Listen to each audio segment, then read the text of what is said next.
Hello and good morning everybody. मैं वैशाली गुगे आप सभी का स्वागत करती हूं हमारे चैनल पर और आप देख रहे हैं खबरें फटाफट। तो आइए दोस्तों, आपकी सुबह की शुरुआत करते हैं दिन भर की ताज़ा तरीन और गर्मा गर्म खबरों के साथ। आप तो जानते ही हैं हाल फिलहाल में देश और दुनिया का क्या हाल है, किस तरह की खबरें सामने आ रही हैं। कोरोना वायरस महामारी, इसके नए स्ट्रेन सबसे ज्यादा चर्चित विषय है। इसके साथ ही हमारे देश में भी ये एक अलग चर्चित टॉपिक है। लॉकडाउन जैसी स्थिति वापस से आ रही है। 2000 का नोट छप क्यों नहीं रहा है, इस तरीके के बहुत सारी खबरें और अपडेट्स हैं जिनके बारे में हम आपको आगे इस वीडियो में बताएंगे। तो वीडियो के साथ आप एंड तक बने रहिएगा। लेकिन उससे पहले कि हम खबरों की ओर बढ़ें, आइए एक नजर डाल लेते हैं सुर्खियों की ओर। अप्रैल में भारत आएंगे British PM Boris Johnson. Indo Pacific क्षेत्र पर होगी चर्चा। जालंधर में मिला कोरोना का नया स्ट्रेन। पंजाब के 8 जिलों में नाइट कर्फ्यू। एमपी स्वप्न दास गुप्ता को टिकट देकर फंसी बीजेपी। राज्यसभा में मुद्दा उठाएगी टीएमसी। 107 साल की केवल कृष्णा ने लगवाई कोरोना वैक्सीन। डॉक्टर अंबेडकर के साथ लिखा था भारत का संविधान। पंजाब सरकार ने लिया बड़ा फैसला, स्थगित की परीक्षाओं की डेट, देखे नई डेट लिस्ट। कोरोना के कारण लिया गया है ये फैसला। वाहनों में अश्लील गाना बजाया तो खैर नहीं। बिहार सरकार ने कहा कर देंगे परमिट कैंसिल। त्योहारी सीजन में 11,000 रुपए सस्ता हुआ सोना। चांदी में भी आई गिरावट। 2000 के नोट पर सरकार का खुलासा। बीते 2 साल में नहीं छापा है एक भी नोट, दी पूरी जानकारी। जी हाँ दोस्तों, इस तरह की और भी कई सारी खबरें और अपडेट्स हैं जिनके बारे में हम आपको आगे इस वीडियो में बताएंगे। तो आप वीडियो के साथ एंड तक बने रहिएगा। इसी के साथ ही बाकी खबरों और अपडेट्स के लिए आप चैनल के साथ बने रहिए। वीडियो पसंद आई तो इसे लाइक और शेयर कीजिए। साथ ही में खबरों के बारे में आप अपने विचार हमसे नीचे कमेंट सेक्शन में साझा कर सकते हैं। चलिए दोस्तों, खबरों की ओर बढ़ते हैं। कोरोना वायरस महामारी की वजह से भारत में लगातार केसेस में बढ़ोतरी देखी जा रही है। स्वास्थ्य मंत्रालय की ताजा जानकारी के अनुसार पिछले 24 घंटे में देश भर में 24,492 नए मामले दर्ज किए गए हैं। इस महामारी से सोमवार को 131 लोगों की मौत हो गई। ताजा आंकड़ों के अनुसार देश में कोरोना के पॉजिटिव मामलों की संख्या 1,14,09,831 हो गई है। इनमें से 1,58,856 लोगों की मौत हो चुकी है। देश में कोरोना के एक्टिव केस की कुल संख्या अब बढ़कर 2,23,432 हो गई। वहीं कुल डिस्चार्ज हुए मामलों की संख्या 1,10,27,543 है। कल 20,191 लोग डिस्चार्ज हुए। ब्रिटेन के प्रधानमंत्री बोरिस जॉनसन अप्रैल के अंत में भारत का दौरा करेंगे। खास बात यह है कि ब्रेक्सिट के बाद जॉनसन का यह पहला अंतर्राष्ट्रीय दौरा होगा। इससे पहले गणतंत्र दिवस के मौके पर मुख्य अतिथि के तौर पर उनका भारत आना तय था, लेकिन कोरोना वायरस मामले के बाद उनकी ये यात्रा रद्द कर दी गई थी। हालांकि तब उन्होंने जल्द ही भारत आने की बात कही थी। सरकार का कहना है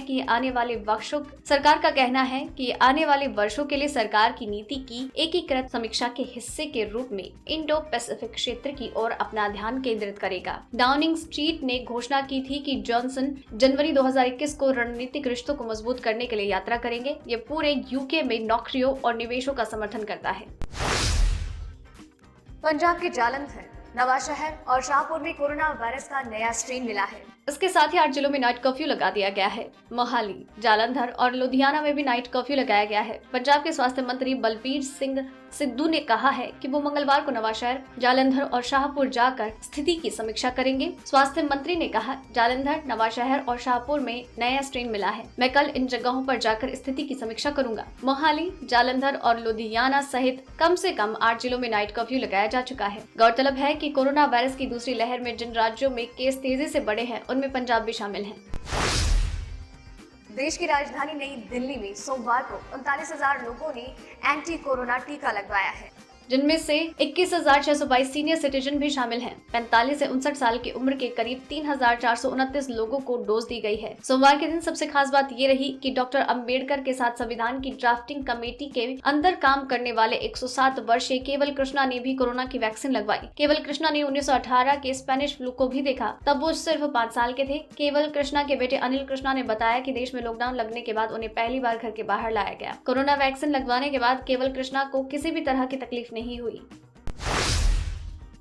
बिहार में अब सार्वजनिक वाहनों में अश्लील गाने बजाने पर उन वाहनों के परमिट रद्द कर दिए जाएंगे। बिहार में आए दिन ऑटो, बस समेत पब्लिक ट्रांसपोर्ट के अन्य वाहनों में बजने वाले अश्लील गानों की वजह से लोगों को परेशानियों का सामना करना पड़ता है। गाड़ियों में सफर के दौरान बजाए जाने वाले अश्लील गानों के कारण महिलाओं को हमेशा शर्मिंदा होना पड़ता है। इसे रोकने के लिए परिवहन विभाग ने सख्ती दिखाते हुए दिशा निर्देश जारी कर दिए हैं। परिवहन विभाग ने कहा है कि ऑटो, बस, ट्रक जैसे व्यावसायिक वाहनों में अश्लील गाना बजाए जाने पर पुलिस की सहायता से कठोर कार्यवाही हो। साथ ही महिला कॉलेजेस और स्कूलों के नजदीक रैंडम जांच अभियान चलाकर अश्लील गानों पर पाबंदी लगाई जाए। अश्लील गाना बजाने वाले वाहनों के परमिट रद्द कर कानूनी कार्यवाही की जाए। बंगाल विधानसभा चुनाव में तृणमूल और बीजेपी के बीच में कांटे की टक्कर के अलावा आरोप प्रत्यारोप का दौर लगातार जारी है। टीएमसी ने बीजेपी की ओर से राज्यसभा के नामित सदस्य और बंगाल की राजनीति के बड़े चेहरों में गिने जाने वाले स्वप्न दास गुप्ता को हुगली जिले की तारकेश्वर विधानसभा सीट से उम्मीदवार बनाया है, जिसका टीएमसी की ओर से विरोध किया जा रहा है। पश्चिम बंगाल में 6 अप्रैल को होने वाले तीसरे चरण के मतदान के लिए रविवार को बीजेपी ने 26 उम्मीदवारों के नामों का ऐलान किया था, जिसमें स्वप्न दास गुप्ता का नाम भी शामिल था। दास गुप्ता को उच्च सदन के मनोनीत सदस्य हैं और भारत के संविधान की 10वीं अनुसूची के प्रावधानों के रूप में उनकी स्थिति का हवाला देते हुए टीएमसी सांसद महुआ मोइत्रा ने सबसे पहले उनकी उम्मीदवारी के खिलाफ मुद्दा उठाया। पंजाब स्कूल शिक्षा बोर्ड ने 10वीं और 12वीं की परीक्षाएं 1 महीने के लिए स्थगित कर दी है। ऐसा राज्य में बढ़ते कोरोना मामलों के कारण किया गया है। 12वीं की परीक्षाएं पहले 22 मार्च से शुरू होनी थी, लेकिन अब वो 20 अप्रैल से शुरू होगी और 10वीं की परीक्षाएं जो 9 अप्रैल से शुरू होने वाली थी वो अब 4 मई से शुरू होगी। बता दें कि इससे पहले पंजाब शिक्षा विभाग ने स्कूलों को बंद करने का फैसला किया था। हालांकि तब ये कहा गया था कि राज्य में परीक्षाएं जारी रहेंगी। परीक्षाएं ऑफलाइन ही करने की बात हुई थी। पंजाब में बोर्ड परीक्षाएं अब 1 माह की देरी से शुरू होगी। 12वीं की 22 मार्च से होने वाली परीक्षाएं अब 20 अप्रैल से 24 मई तक होगी और 10वीं की परीक्षाएं 4 मई से 24 मई तक चलेगी। परीक्षाओं के समय में कोई तब्दीली नहीं की गई है। अगर आपका बैंक अकाउंट इन 8 सरकारी बैंकों में है तो 1 अप्रैल तक नजदीकी बैंक शाखा में जरूर जाएं, क्योंकि 1 अप्रैल 2021 से इन 8 बैंकों में बड़े बदलाव होने जा रहे हैं। 1 अप्रैल से ग्राहकों के पुराने चेक, पासबुक और Indian financial service code (IFSC) code invalid हो जाएंगे। अगर आपका खाता देना bank, Vijaya bank, oriental bank of commerce, United bank of India (UBI), syndicate bank, Andhra bank, corporation bank और इलाहाबाद बैंक में हैं, तो फिर आपको 1 अप्रैल के बाद परेशानी हो सकती है, क्योंकि इन बैंकों के पुराने चेकबुक किसी काम के नहीं रहेंगे। दरअसल 1 अप्रैल से इन 8 बैंकों के पुराने चेक से भुगतान बंद हो जाएगा, इसलिए मार्च महीने में चेकबुक बदलवा लें। कमजोर वैश्विक संकेतों के बीच में भारत में सोने और चांदी का कारोबार एक बार फिर से शुरू हुआ है। मल्टी कमोडिटी एक्सचेंज पर गोल्ड 44,930 रुपए प्रति 10 ग्राम पर केवल लेवल पर कारोबार कर रहा है। इसके अलावा चांदी 0.2% लुढ़क कर 67,510 प्रति किलोग्राम पर कारोबार कर रही है। पिछले कारोबार सत्र में सोना 0.35% और चांदी 1.3% चढ़ा। रिकॉर्ड लेवल से अब तक सोने की कीमतों में 11,000 रुपए की गिरावट देखने को मिली। चांदी भी 11,000 रुपए सस्ती हुई है। आपको बता दें कि सोने के भाव 11 महीने के निचले स्तर पर आ गए। अगस्त में सोना 56,200 रुपए की ऊंचाई पर पहुंचा था। अगर सिर्फ इस साल की बात की जाए तो सोना करीब 6,000 रुपए गिर चुका है। 24 कैरेट गोल्ड के भाव की बात की जाए तो आज राजधानी दिल्ली में 10 ग्राम की कीमत 48,160 रुपए है। क्या 2,000 रुपए के नोट बंद होने वाले हैं? एक बार फिर से लोगों के मन में ये सवाल उठने लगा है और इसका जवाब अब सरकार की तरफ से दे दिया गया है। इसके पीछे वजह है कि सरकार ने लोकसभा में खुद माना कि बीते 2 साल में 2,000 के रुपयों की नोटों की छपाई नहीं हुई है। सरकार ने नोटों की छपाई बंद करने को लेकर वजह बताई, लेकिन छपाई बंद होने का मतलब ये नहीं है कि 2,000 के नोट बंद होने वाले हैं। ये चलन में रहेंगे। वित्त राज्य मंत्री अनुराग ठाकुर ने संसद में बताया कि 2,000 रुपए का नोट पिछले 2 सालों में छपा ही नहीं है। उन्होंने सोमवार को लोकसभा में इस बारे में जानकारी दी। उन्होंने कहा कि आरबीआई की तरफ से नोटों की कोई डिमांड नहीं की गई, इसलिए नोटों की छपाई नहीं हुई। तो दोस्तों, आज के इस वीडियो में बस इतना ही।